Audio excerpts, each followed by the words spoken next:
And it's my privilege, actually, to introduce our keynote speaker for this event. I've known Senator Joe Fain since before he was Senator Joe Fain, and have been very impressed by this young man. He has an extremely distinguished record of service. He ran for the state senate at the age of 29 and became the youngest elected state senator in the history of the state of Washington. So, pretty impressive. But before that, he already had 10 years of public service, working for city council people, local district politicians, very active. One of the things he's most proud of, interestingly enough, is the time he spent as a swimming coach, where he coached a bunch of kids in high school who actually were pretty solid performers overall, from what I understand. Senator Fain represents the 47th District, which is down Kent, Auburn, and East Renton, I believe. It's a blue-collar, well-educated community, got good values, and you'll see that Senator Fain connects with those values, an important part of his message. In the 2014 session that just completed, there were 1,017 legislative votes. Senator Fain missed none of them, so pretty diligent on top of everything else. Joe has a heart for service. He worked with the American Cancer Society, the American Red Cross, the Auburn Youth Resources, and many, many other organizations. It actually was too long a list for me to capture. When legislature is out of session, this is kind of the bad news. Senator Fain is a trial prosecutor in King County, and he works in a unit that primarily prosecutes DUI. So you don't want to meet Senator Fain in his off-legislative duties. Do I have that correct? Oh, last year. Well, I mean, you're out of date. Joe is a fourth-generation Washingtonian. His family has a history of public service as well. And he worked for Seattle City Councilman before he ran for office on his own, so he knew what he was getting into. And he actually thrives on that. On top of that, from what I understand, Senator Fain raises his hand frequently to volunteer for a lot of very tough committee assignments. He is the Senate Majority Floor Leader, which, if you know what they do, they basically are the state equivalent of the whip in Congress or Senate. He's on the Transportation Committee, Early Learning and K-12 Education Committee. He's on a committee with the bizarre name of Financial Institutions, Housing, and Insurance, which don't seem to have a lot in common, but there must be something there. He's on the Rules Committee, and he also serves on as the chair of what's called LEAP, which is one of the worst named committees in state government, but effectively, this is the committee responsible for all the business intelligence that goes behind budgeting. So if you're trying to figure out what it means to give Boeing certain types of tax cuts versus what Microsoft gets or whatever, this is the committee trying to study how to figure out how to identify that and report that. So very cutting edge. Senator Fain has a reputation as being the tech senator amongst his colleagues. Got to tell you, it's not a high bar, but it is a bar. Sad to say, Joe is not an alum of here. He actually went to the University of Washington for his undergraduate degree and then compounded that mistake by going to Seattle University for both his MBA and his JD. But distinguished academic record. He lives in Auburn with his lovely wife Stephanie, who I have met, and she is fabulous. Probably one day we should have her here as a speaker because she has a great story as well. One thing about Senator Fain, he is a rabid Seahawks fan. Rabid. Doesn't matter the conditions. And an interesting side story to all that is he actually met his wife at a Seahawks game. So very strong ties back to the team. I try to keep converting him to the Niners. It isn't working. So with that, Senator Joe Fain.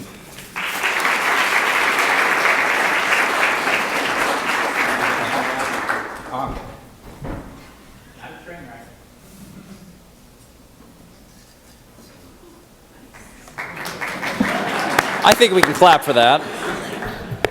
Well, thank you, Joseph, for those kind words and for inviting me to come speak here today. As Joseph probably alluded to, he and I met each other prior to getting into politics. I was actually his next-door neighbor when I lived in Seattle. And so despite having that intimate knowledge of me as a neighbor and my peculiarities, he still made the bizarre choice to bring me here to talk to each of you today, which I'm not sure was the wisest choice, but we'll know in about 30 minutes. I don't do speeches. This isn't really my thing. I'm in the legislature. My job is a little bit more of in leadership, as someone who kind of cuts the final deals and tries to bring people together on some of those key issues. So this is a new experience for me, and I hope you'll bear with me. I can't remember how long it was ago that Joseph invited me, or what the topic that we were going to discuss. Never really came to a consensus of what I'd talk about, and so I wrote down the business of government, and then spent a month trying to figure out what exactly does that mean and how can I draw a nexus to what I'm going to say today. But I think what really drives me to speak to you this afternoon was reminded to me by my tour guide this afternoon, Becca, who showed me around campus, in that the type of business that we practice here, the type of things that we do at Seattle Pacific University and the education that we provide centers just as much about values as it does about business skills and tools. And I think that's something that is worth mentioning. I am going to, however, start by grabbing my water back up from there, because I know that I'm going to have my Marco Rubio moment at some point here. I'm going to talk a little bit about the framework of values that I use in the job that I do down in the legislature. It's a framework that certainly was developed over years of public service, but it's also a framework that I think goes back to my time as a high school swim coach, where you really kind of learn some of your more formidable things that drive you and provide values in your life. I also want to talk a little bit about some of the failings that we see both in our business systems today, but certainly in our political environment, and how maybe a refocusing on a framework of values can solve some of those problems moving forward. And then finally, I want to ask for your involvement and to see if there's a way that I can encourage you to be recruited to the cause of public service, and to give some of the reasons why it's so important now more than ever that people with an understanding of business really get involved in our public institutions, because we can see that there's too much of these fiefdoms that are being served, too many special interests that are being served. And the fundamental value that I want to talk about today is something that I think you all understand as those who have excelled in business education, and that's the idea of balance. So as Joseph said, my background is in local government, and my education, of course, he had to emphasize that I didn't have any degrees from SPU, which I apologize for profusely.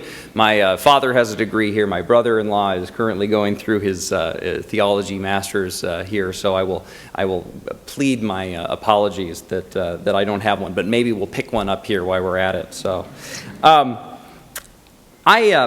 as I said, started off as a pool manager and a high school swim coach, and that's where it kind of started to get the idea of what are those values that are going to drive the decision making that I make in my life? What are those issues that we need to balance? And sometimes and I've tried to boil this framework down into what I call the 4 pillars. And I'm going to talk briefly about each of what those pillars are, and as an introduction, I'd say that those pillars are things that we think about, maybe not think about all the time, but we certainly hear them all the time. They're things that are buzzwords on political campaign ads, and we'll see them on the sides of buses, and we'll hear them for the final months of October and November prior to an election year. But we rarely think about those values and those pillars very deeply, and we certainly never think of them in relation to one another or how we need to find balance within them. So I'll just start, and the first pillar that comes to mind when we're trying to make decisions in government, and certainly in business as well, is the idea of prosperity. We're clearly interested in building wealth, however we would identify that. It's GDP, it's quality of life, it's our ability to be self-sufficient and self-reliant. And so clearly, building prosperity is something that government and business needs to be consistently focused on. The second is freedom. Freedom is a great buzzword. We hear it all the time. It's constantly on buttons, and it's constantly being spewed in 10-second talking points by people running for office. So I'm going to be a person running for office spewing the idea of freedom. Intellectually, the ability to think, the ability to worship. It's personally the ability to travel, to have mobility, to be able to go and learn and see new things. These are things that aren't uniquely human. These are things that aren't enjoyed all over the world. And so there's something that is very important here. Certainly economically, the freedom of choice, either to take a job or to leave a job, the ability to choose to start your own company and to sell your wares and make profit by it, I mean, that is all things that get wrapped up in the concept of freedom. Then we have equality. Equality or fairness, and this is a tricky one because equality has so many different meanings. Equality we can think of as being equality of opportunity. Have we set a level playing field for either a business or various businesses in an industry to compete? Have we set a level playing field for individuals to get access to opportunity? Then there's equality in practice. Does that level playing field that we've tried to create actually result in the types of equality that we'd like to see, whether it's wage equality or access to opportunity equality, those real things, healthcare equality. And then the idea of fairness is very much intertwined in that. And sometimes in Olympia and in legislative environments, the worst argument is fairness, because when you've lost your ability to talk about the budgetary impacts, you've lost the ability to communicate about the numbers of the bottom line of a decision, then you just sit there and you pound on the table and you say it's not fair. But in reality, that's a very powerful conversation, because I think ingrained in each of us is the idea that fairness is a fundamental good that needs to be respected. We all have an underlying belief in a fair system. And then the final one that gets not so well talked about is the idea of order and stability. Certainly we think of order and stability in its terms of perhaps police responding to your house when your home is broken into, or the way that our nation might respond in a time of crisis or of war, to be able to respond to send troops into certain areas. But I think when I think of order and stability in my work and in my life, it's the ability to know that when you flip the switch, the lights will turn on. It's the idea that if your commute to work is 45 minutes long on a regular basis, that if it starts taking 4 hours or 5 hours, that's the type of cataclysmic disorder and instability that truly can take down a society. And so it's those little things that we take for granted that I think we all understand how important order and stability is in our life. So again, that's prosperity, it's freedom, it's equality, and it's order. And the question, of course, now at this point is, what in the world does that have to do with you? And how exactly does that relate to the work that you're doing or the work that you're about to do? Joseph talked a little bit about my job in the legislature. I'm the majority floor leader. He cited a statistic that I also like to cite, which is that out of the thousands of recorded votes, I haven't missed a single one. And there's a very good reason for that. My position, among other powers that it grants me, is that I call and schedule all votes. So it would be very, very difficult for me to miss a vote. Though when I did not have that job, I still had a perfect record except for one vote, because Senator Andy Hill did not call me back from a negotiation in the House, and he has forever been scolded for that decision. But I have a significant amount of power in this position. I decide what bills go to which committees, which you could imagine could be a powerful process, which bills eventually are talked about in the various caucuses and then are brought up for a vote. And when I also have to deal with the interesting things that members do on the floor. You know, sometimes I'm not a very partisan guy. In fact, I've long defined myself as a militant moderate. But there is a lot of partisanship in politics. There are a lot of people that want to give long partisan floor speeches for the sake of fomenting distrust, and that's part of the process, part of the problems that I'll talk about later. But when I was applying for this job, because you run for office and then you have to run for the position that you want to serve if you want to serve in senior leadership, as I do, and as I was applying for that job, talking to people, one of the people that I sought out is our staff counsel. If you're watching TVW, which I hope to God that you aren't, you'll see her sitting there to the left of the presiding officer of the Senate, and she is the master of all things parliamentary. And I talked to her, and I've got 10 years of government experience, I've got a master's in business, I've got a law degree, I've got understanding of parliamentary rules, I've read the rules of the Senate backwards and forwards. And I talked to her, I go, what are the things that I need to prepare for? What are the books that I need to read? What is the case law that I need to dig into to really have an understanding of the tools that I'm going to be using? And she said a very important thing. She said that I don't have the job because of my skills.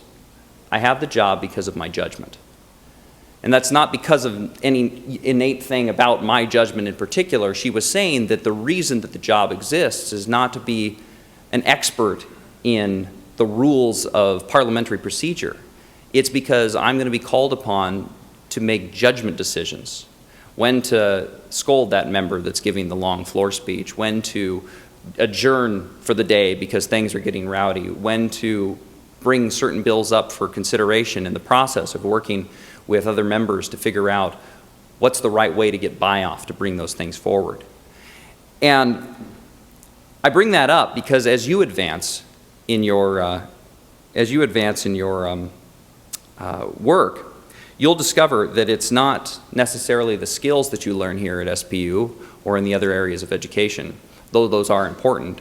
But the things that you're going to fall back on more than anything is your ability to use your own judgment and to have a framework of values to be able to drive the decisions that you make. I have to really compliment the work that's done here at SBU because, and Becca did a great job of talking about the different type of business that's practiced here, the value-centered business. And as we talk about some of the problems that we see in business and in government, it's never been more important to have those kind of values first and foremost in the education that's provided to young business leaders. You know, I think we see that we do have those problems. Market capitalism, like democracy, is under attack.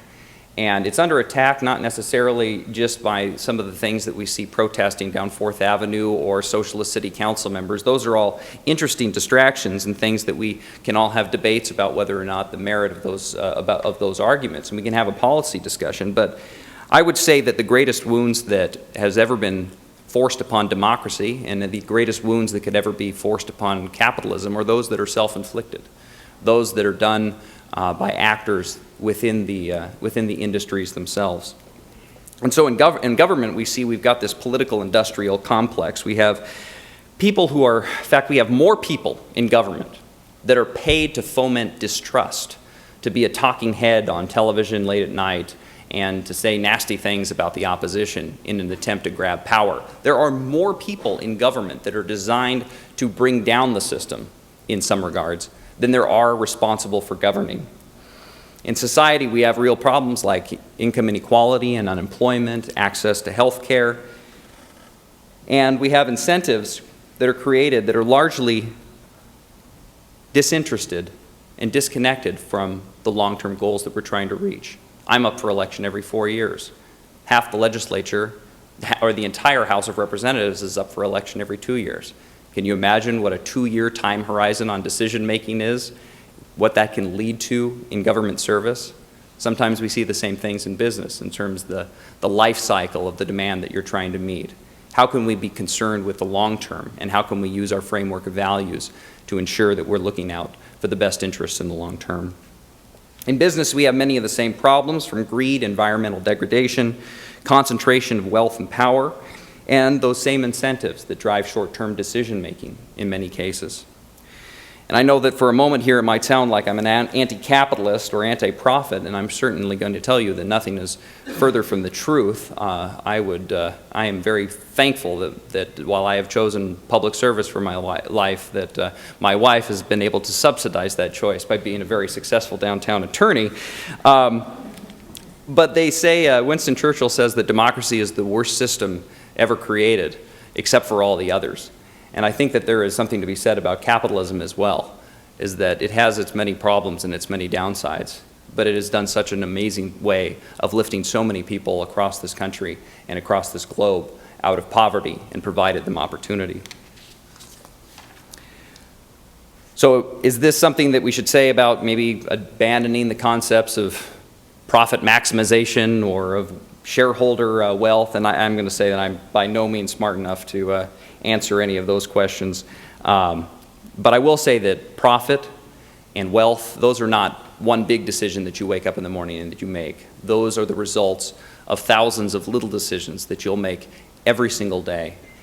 And we can all think of those examples, the idea that your company's profits are tight and you might have to make layoffs, but Bob's a really hard worker and he's been good for the company and he's got a family and he's got young kids. And I can keep him on, but what's that going to do to my ability to make payroll next month? Or am I going to use that higher quality component in my engine? You know, no one's demanding it. There's no regulation that might say that I need to do it. And I've really got to make sure that I can keep my employees paid. And if I'm going to put more cost into our production line, that's going to lessen my ability to be able to make payroll.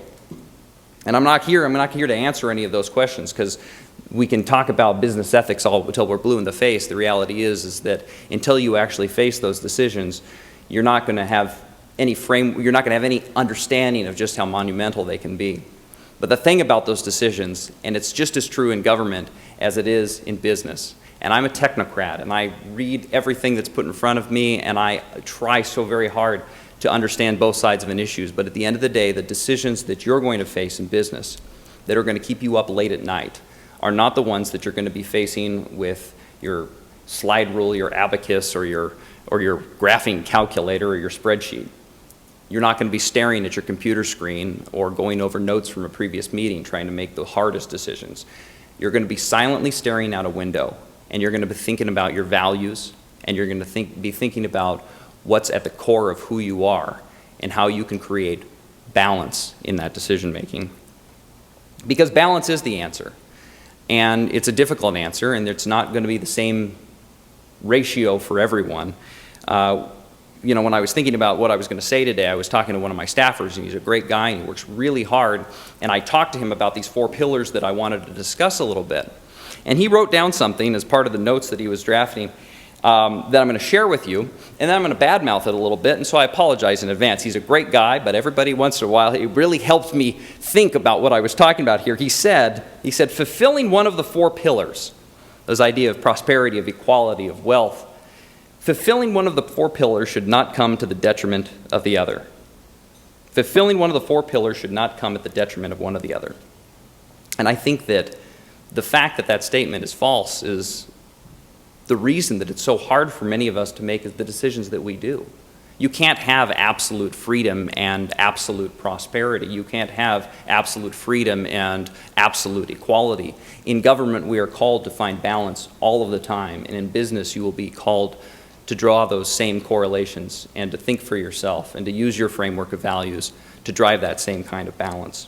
They are not independent spigots that you can turn up or turn down.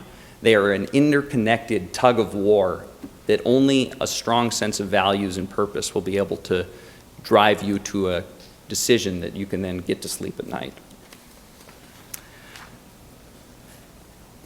So what's my call to action to you, and the reason that I've kind of put this framework together? I believe business education teaches balance. There are a lot of folks that are involved in politics. They're great people, and I work with them well, and they're wonderful and intelligent people, but so often they come to us in elective positions filling a very narrow silo of understanding, of beliefs, of values. I came to Olympia because I am here to support the teachers union. I came to Olympia because I'm going to be an advocate for Boeing. I came to Olympia because I'm the Microsoft guy. I came to Olympia because I'm here for the labor unions. Whatever it is that drives people, too often the people that we end up in elective service are there to fit a narrow agenda. And it might be a very important agenda, but it creates an environment where people are not interested in finding that balance and of realizing that profitable businesses, just like a sustainable democracy, survives on our ability to balance these competing interests. One of my colleagues in the legislature, in fact, the one I referenced earlier, Senator Hill, that caused me to miss that vote and tar my record for all eternity, he's a very good man. He's a very smart man. He's my roommate down there. And he has a quote about why it is that he chose to get into public service. And he says, "You learn, you earn, and then you serve." And I thought about that. He, of course, elected in his late 40s, early 50s. I elected in my early 20s before I had really an adequate time to do that second very important part of that pillar, and to earn. And I think that we're reaching a bit of a crisis point in the type of involvement that we have amongst individuals that understand business and individuals that are coming from the generation that the people in this room largely represent, those who are receiving these recognitions. Couple of statistics. I would say 6% of the 147 legislators that serve in Olympia, only 6% of them are under the age of 35, whereas the population in this state of individuals under the age of 35 is nearly 50%. The median age of lawmakers is 53, but the median age of those who are eligible to serve in this state, those individuals who are registered voters above the age of 18, is in its early 40s. And of course, the statistic that we all hear from time to time, voter participation among people in our demographic, and since I'm still under 35, holding on to it like dear life, that demographic continues to vote at under 50% of the time.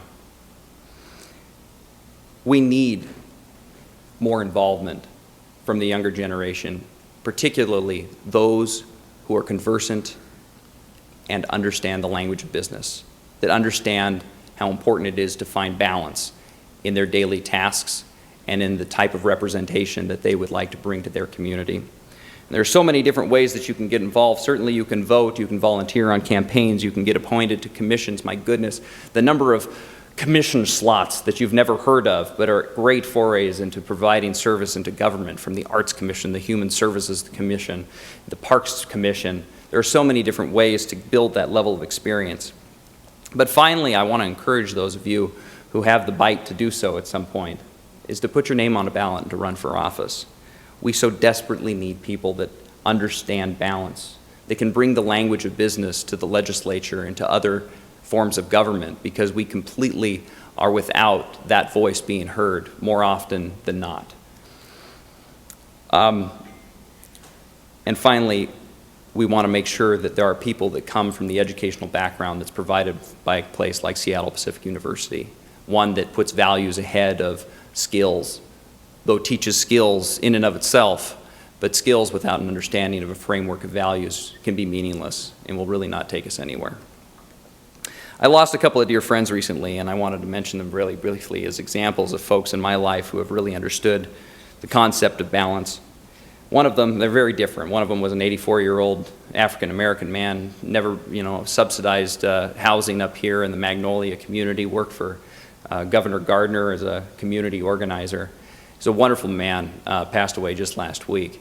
And I mention him because he's a great example of someone who was able to bring in all sides. He himself, a very liberal Democrat, whose basis of friends spanned the political spectrum. He's the type of guy that if you were to sit next to him on a metro bus at 5 o'clock in the afternoon and you'd never seen him before in your life, by the end of the short conversation that he would have engaged with you, you would have been invited to his next birthday party or to get drinks, and you would have showed up. You would have showed up because he would have hounded you. And that's how he was able to bring people together and help build balance by expanding the opportunities that we have to talk to people with different perspectives. And the second person who I lost most recently is a good friend of mine who was a prosecutor or a defense attorney in South King County. He was actually the defense attorney who was in charge of, who was the most famous client was Gary Ridgway, the Green River killer. And no, it's not much for a politician, particularly of my stripe or of a former prosecutor as I am, to sing the praises of a defense attorney, particularly with such a heinous client. But what I bring him up for is that even in the roles that you will find yourself having to zealously advocate, whether it be for a particular position or a particular business interest, that if you do so with character and you bring people together and you find balance in what you're seeking, that you can accomplish so much more, be so much more respected, and be so much more competent in your chosen craft. I'm not exactly sure what it is that each of you were expecting when a 33-year-old Republican politician was going to take the stage, but it moves me to talk about the idea of balance, to talk about centrist politics, to talk about hearing both sides, to encourage people to get involved in politics who have the skills and the values to understand differences amongst us and to be focused on solving problems. So I want to thank you again, Joseph, for giving me the opportunity to talk today. Thank our good president for his good work in bringing us all here together. And I want to thank each of you and congratulate each of you, because clearly by your presence here today, you've shown that you are the type of person that is ready to lead, whether it be in business or in government. And I hope that someday I can talk you into joining me down in the legislature. Thank you.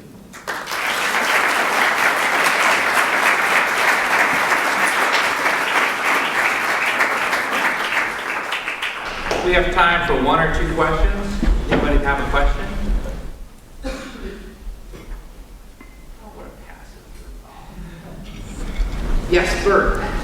I guess Microsoft just moved a data center away from the state of Washington recently because the legislature failed to provide enough incentive. Yeah, I'm happy to talk about that one. This is exactly the type of this is an encapsulation of everything that I talked about today in terms of balance and decision making. Clearly, we've got some folks in Olympia that believe that we need to really push new revenues, new taxes to bring in more government money, and we can have that conversation, but that conversation has led to stifling any kind of tax incentives that some companies have utilized in order to keep their operations in state. And so it was really, on that particular issue, more of a political decision that if we're not going to be able to raise a large amount of taxes through a general tax increase, we're not going to do anything that is going to lower the taxes for any business. So that particular tax incentive that you referred to expires. And as soon as it expired, this is something that makes it pencil out, makes it profitable for these data servers to be able to function in the state and to employ the hundreds of people with six-figure salaries that they employ. But because of that hard line on not creating any new tax incentives, now we end up where we are today with AT&T and Microsoft both looking to build their facilities that would be right here in Moses Lake out of state now. Okay, well, All right. Thank you very much. Thank you.